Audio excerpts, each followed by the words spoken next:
The Trump administration has declared that Antifa is a terrorist organization. Notice he uses the term major terrorist organization, and he says that he will be strongly recommending that anyone funding Antifa be investigated. Well, okay, liberal organizations are saying Antifa is literally not real. That's convenient for them to say because they don't have to admit that there's an extremist version of leftism. Antifa is very much real. Our next guest has been one of Antifa's main targets. He wrote the book Unmasked, Inside Antifa's Radical Plan to Destroy Democracy. It's terrifying. I read it myself. Andy No is the author, and he joins us today. Thank you so much for joining us. You must feel very validated, at least that the government is now acknowledging this existence, because the Biden administration pretended that there was no Antifa. I do, but at the same time, I realize that moving forward, there's going to be a lot of work that needs to be done, and it's going to be really challenging for the administration. They're going to have to be very creative and have the resolve to withstand all the legal challenges, the lies from the media, which we're seeing immediately. As you said a moment ago, they're saying two things at the same time. One, that Antifa is a figment of the far right's imagination. And then two, that if they do exist, they're peaceful racial justice protesters. Well, I'm a testament of the one of their many victims of their violence. And they've killed people, they've committed terrorist attacks, they've been involved in nihilistic violence, mass shootings. And they have, as part of their apparatus, protection from the mainstream media. So they're going to lean into that a lot. And I hope that people push back against the lies. I think also to contextualize the announcement from President Trump, he's not passing a new law. This is not an executive order. It's really a declaration of how he is going to be directing the DOJ and his administration to be handling this domestic terrorist network.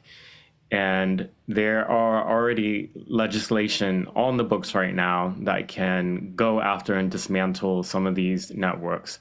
RICO, conspiracy, in using interstate communications to make threat of bodily injury. Like, those are all on the federal legislation. And there's even blueprints that you can look at the local level that people aren't even aware of. For example, last year in San Diego, California of all places, San Diego County, the DA's office there was able to convict 12 out of 12 identified members of SoCal Antifa. It went to trial. Everyone either was convicted through plea deals or at trial. Some of them were sentenced to prison or jail. So there's a precedent there. There's also a precedent from the Biden administration going after a far-right decentralized terror network that operated almost exactly as Antifa, directing targets that they wanted to see killed, sending out sympathizers to carry out attacks. And that group, it's called Terragram, has been formally designated by the State Department as terrorists, and the individuals they identified were sanctioned as well by the State Department. So the Trump administration has to work very hard with the DOJ as well as Department of State to make sure that the networks are dismantled. I know that Antifa is going to buy their time. They're thinking in 3 years, they want to get in a different administration, and then all of it will be ignored once again. Yeah. Now, you've been over the past 24 hours really on a crusade because you knew this was coming. And you said, here are the lies they're going to start spinning immediately. And one of the things you talked about is that it's decentralized and there's really no way to join up. Like, I can't just go to a website and sign up for Antifa and become a card-carrying member. But you shot that down. Can you explain why that's a total fallacy? Well, so what we can expect media and liberals to do is, who's the leader of Antifa? What's their website? How do I become a member? And they do that because it's meant to be misleading. There's no Antifa.com that will lead you to a place where you can register to become a member. It doesn't work like that. I brought up specifically the example of Rose City Antifa because that's the Antifa group that operates in Portland, Oregon, where I'm from, and who have committed acts of violent criminality against me and the public. And you can see on their website, I don't know if they began changing the language, by the way. I wouldn't be surprised if some of these websites started going down. But you can see in the Q&A, how do you become a member? Or reach out. They also put a warning out to the public that, hey, to their comrades rather, hey, if somebody identifies themselves as with Rose City Antifa, get in touch with us, we can verify. So you can see that they do know who is a member, who is not. And they've had Project Veritas a number of years ago had somebody who infiltrated Rose City Antifa as a recruit, and was ultimately rejected because they didn't see him willing to commit acts of criminality.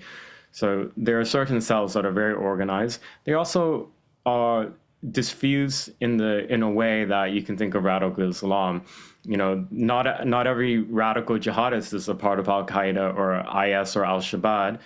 The radicalized individual can be literally one person who's consumed the propaganda online and has decided to take up violent direct action.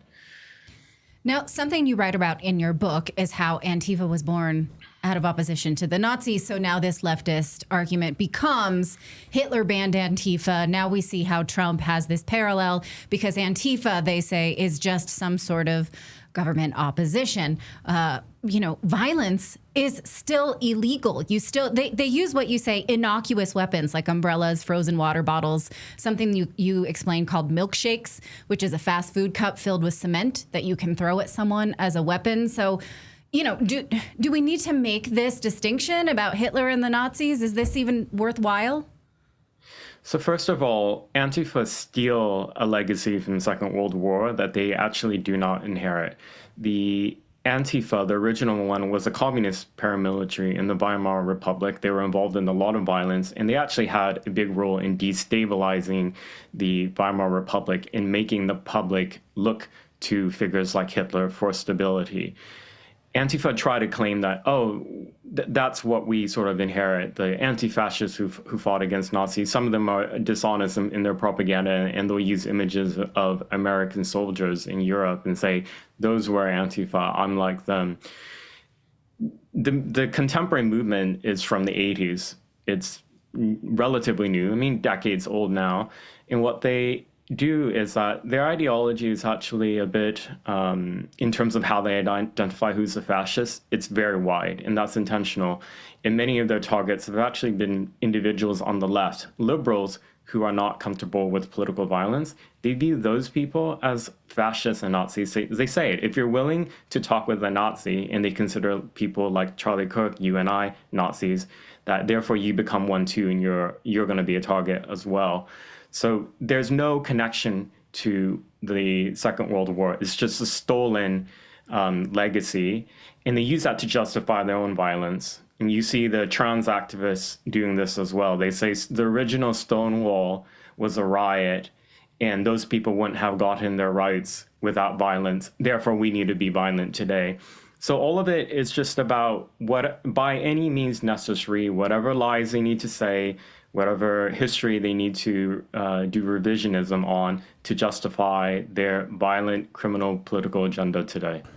Well, Andy, I know you're extremely busy because once this story hit, everyone wanted to talk to you, the man that understands Antifa better than just about anyone. Our guest has been Andy No. He's the author of Unmasked, Inside Antifa's Radical Plan to Destroy Democracy, and really a hero for his reporting on all of this. Man, they came after you tough. Andy, thank you so much for taking some time out. I know you're over in the UK right now. It's late at night, but thank you so much. My pleasure. Thank you.